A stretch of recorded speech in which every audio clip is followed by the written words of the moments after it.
राधे राधे, जय श्री कृष्णा। मैं Nirmala Pandey Radha Krishna blog channel में सभी का स्वागत करती हूँ। छोटा सा शिव चर्चा कहानी है, आप लोग सुने, अपना आशीर्वाद अपनी बड़ी बहन पे बनाए रखना। हर हर महादेव सभी को। एक गांव में एक माँ और बेटे रहते थे और माँ के पास कुछ धन दौलत और कोई और संतान नहीं थी, खाली एक ही बेटा था। उस बेटे को लेकर वो अपना ज़िंदगी पूरा कैसे किसी भी तरह से वो पालन पोषण कर रही थी। माँ ने कहीं किसके घर पे जाके मजदूरी करती थी और शाम तक अपने बेटे को भर पेट भोजन कराती थी, पढ़ाती लिखाती, उसी में माँ ने सब कुछ करती थी। तो बेटा भी बड़ा हुआ, तो बेटा भी गांव में नौकरी करने लगा, तो दोनों जन का अच्छा खासा चलने लगा। तो एक दिन माँ ने बोली अपने बेटे से कि बेटा, अभी मैं सोच रही हूँ कि तुम्हारी शादी कर दूँ। तो बेटा ने बोला, माँ जैसी आपकी इच्छा। तो शादी कर दी माँ, और बहू आई, बहुत अच्छे से घर चल रहा था। तो बेटा ने एक दिन कहा अपनी पत्नी से, बोला कि देखो, यहाँ रहने से मेरा गांव में खेती बाड़ी का काम करता हूँ, मजदूरी करता हूँ, लेकिन उससे मेरा कुछ होता नहीं है। मुझे और आगे कुछ बनाना है, कुछ करना है, कैसे करूँ? और हमें अभी परदेश जाना पड़ेगा, क्योंकि यहाँ से कमाने से कुछ मेरा होने वाला नहीं है। तो पत्नी ने बोली ठीक है, तुम जाओ। और पति ने चले गए और माँ यहाँ शिव चर्चा जहाँ होता था वहाँ माने जाती थी। और क्योंकि वो शिव गुरु का भक्त भी थी और अपना सबके यहाँ जाके काम धंधा भी करती थी, उनको कोई चीज़ का शर्म नहीं लगता था। अपने काम में कोई चीज़ का, जो इंसान नहीं शर्म करता है वो कभी भूखा नहीं रहता है। तो माँ को यही रहता था।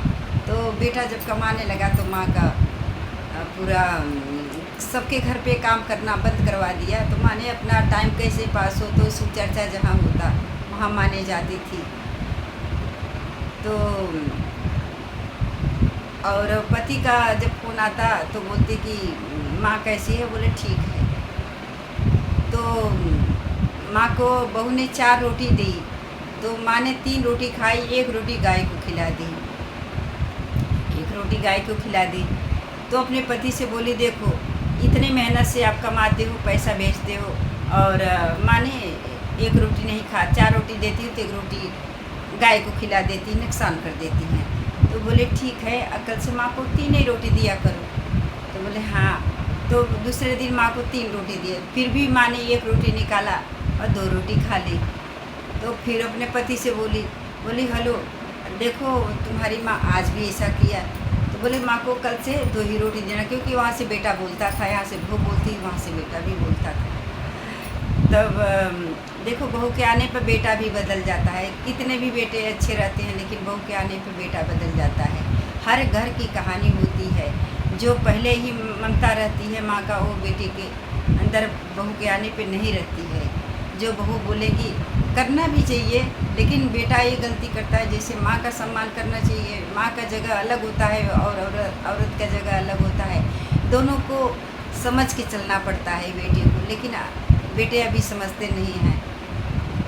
तो फिर दूसरे दिन भी बोली कि 2 रोटियाँ दी माँ ने, वो भी 1 रोटी गाय की खिला दी, 1 ही रोटी खाई।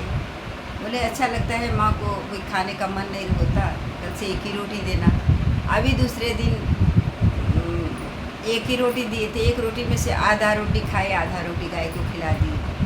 तो फिर फ़ोन करके बोली तुम्हारी माँ ने वो 1 रोटी दी, तो वो भी आधा रोटी खाया और आधा रोटी गाय को खिला दी।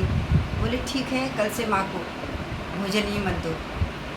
तो दूसरे दिन से भोजन माँ का बंद हो गया। देखिए 2-4 दिन जब बीता तो आँख से अंधेरा दिखने लगा और शरीर भी अपना काम करना बंद करने लगी धीरे धीरे। और बेटा बोला कि माँ की लगता है तबीयत ठीक नहीं है, अभी मुझे आना पड़ेगा। आया इधर तो उसकी औरत बोली कि देखो, अगर आप अपनी माँ को जंगल में या तो छोड़ दो या तो आश्रम में छोड़ दो, तब तो मैं आपके घर पे रहूँगी, नहीं तो मैं अपने मैके चली जाऊँगी। अब बेटा क्या करे? माँ तो आँख से देखती नहीं थी, अंधी हो गई थी, क्योंकि उनको रोशनी ही ख़त्म हो गई। भोजन के अभी देखो, ज़्यादा दिन खाना पीना ना खाओ तो एक पार्ट जो है जो शरीर का अंग जो होता है वो कमज़ोर बन जाता है, तो इसलिए पहले तो रोशनी माँ का चली गई थी। तो बहुत ज़िद करने लगी। अब लड़का जो है औरत का सुना, बोला ठीक है अपनी माँ को मैं जंगल में छोड़ देता हूँ। क्या हाँ, और जंगल में लेके गया और बैठा के साइकिल पे लेके जाने लगा। तो माँ बोली बेटा मुझे कहाँ लेके चल रहे हो?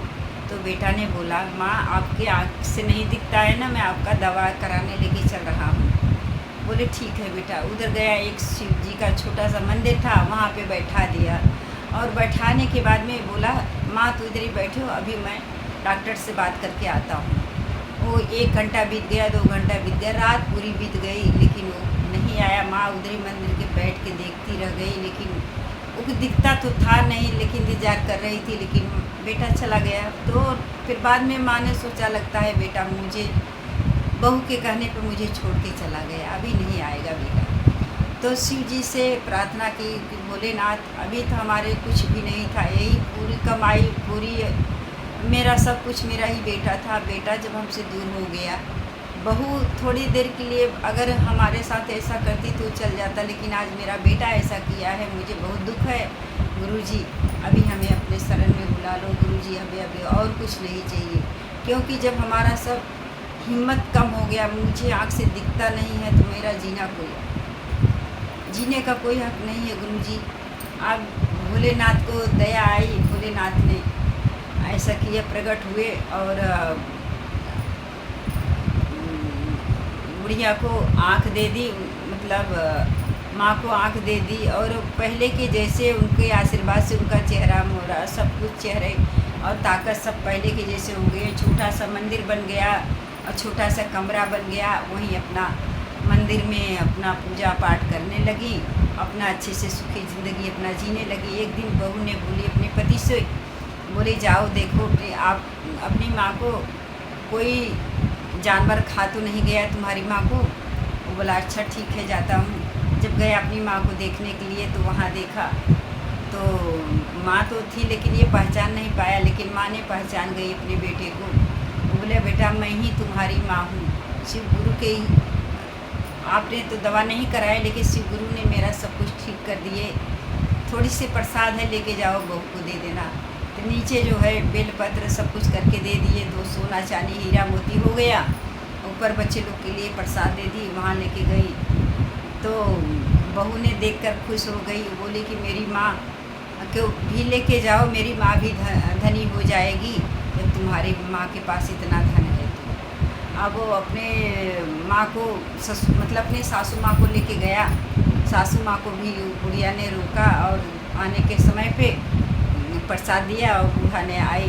प्रसाद जब खोलती है तो उसमें कीड़े बिच्छे सब कुछ गोजर उसमें दिखने लगे, और बोले कि तुमको तो धन मिल गया, हमारी माँ को कैसा हुआ? बोला कि देखो मैं तो निश्चल भाव से अपनी माँ से प्रेम करता था, और माँ भी अपने बच्चे को चाहती है, कितना भी बच्चा नालायक हो जाए लेकिन माँ कभी दूर नहीं होती है, और तुम्हारे पास तो सब कुछ था और तुम ऐसा किया, इसलिए भोलेनाथ ने ऐसे किए हैं कि आशीर्वाद से सब कुछ ऐसा हुआ है।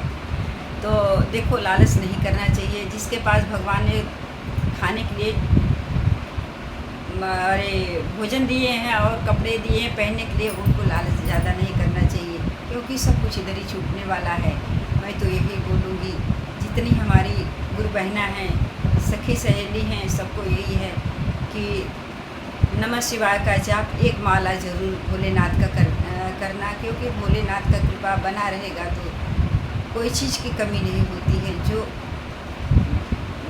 सोचोगे वो भी पूरा हो जाएगा, और घर में सुख शांति सबको बनी रहती है भोलेनाथ के आशीर्वाद से। मेरी कहानी अच्छी लगे तो आप लोग ज़रूर हमें आशीर्वाद देना और हमें ज़्यादा से ज़्यादा